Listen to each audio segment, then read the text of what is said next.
عبد الرحمن ابن ملجم، اس نے یہ قدم کیوں اٹھایا؟ اس کے پیچھے کیا پس منظر ہے؟ جب قطامہ نے ابن ملجم سے یہ بات کی نا، وہ اس کے حسن میں گرفتار ہو گیا، تو پھر قطامہ نے یہ شرط رکھی کہ اگر تو مجھ سے شادی کرنا چاہتا ہے تو میرا حق مہر علی کا سر ہوگا۔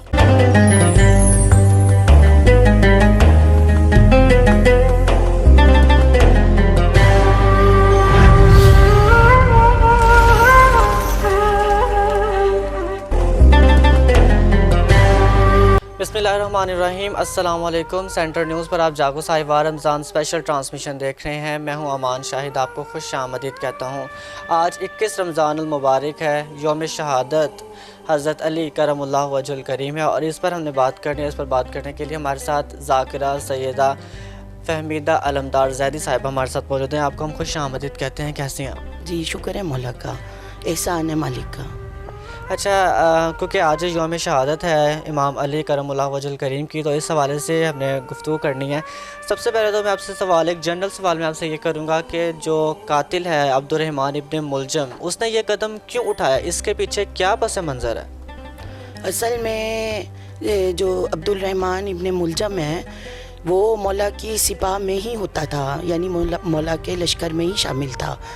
ایک وقت تھا کہ وہ مولا کی طرف سے جنگیں بھی لڑتا رہا، سپاہی تھا مولا کا، لیکن اس نے مولا شجاع تھے، بہادر تھے، اور مولا بے دریغ جنگیں فاتحہ بھی رہے۔ 87 غزوات امام کائنات کی زندگی میں رہے، مولا ہر جنگ میں فاتحہ رہے، کوئی امام کو کسی جنگ میں شکست نہیں دے سکا۔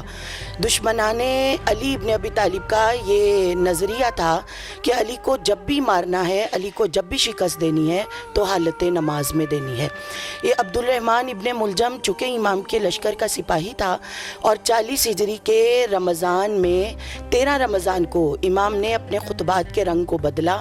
تھوڑا واعظ جو امام فرمایا کرتے تھے ممبروں پر مسجد کوفہ میں اور ہجوم میں بیٹھ کر، تو امام اکثر یہ فرمایا کرتے تھے کہ پیغمبر کونین نے مجھے کہا تھا کہ 40 ہجری کا رمضان آخری رمضان ہوگا، یعنی ابن ملجم کی تلوار سے تمہاری ریش اطہر سرخ ہو جائے گی۔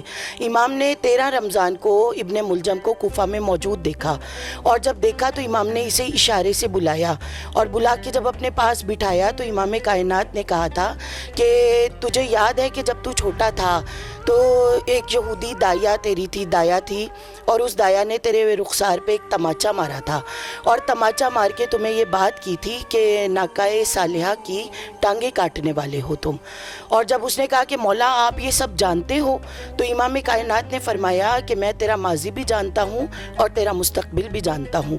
تو اس کے بعد امام کائنات جانتے تھے ابن ملجم، معاویہ نے اسے ہائر کیا، اور جب کیا تو اس نے جب یہ کوفہ میں آیا تو قطامہ نامی، قطام یا قطامہ ایک خاتون تھی جو بہت حسین و جمیل تھی، اس نے یہ اس کی طرف مائل ہو گیا، اس کے حسن کو دیکھا۔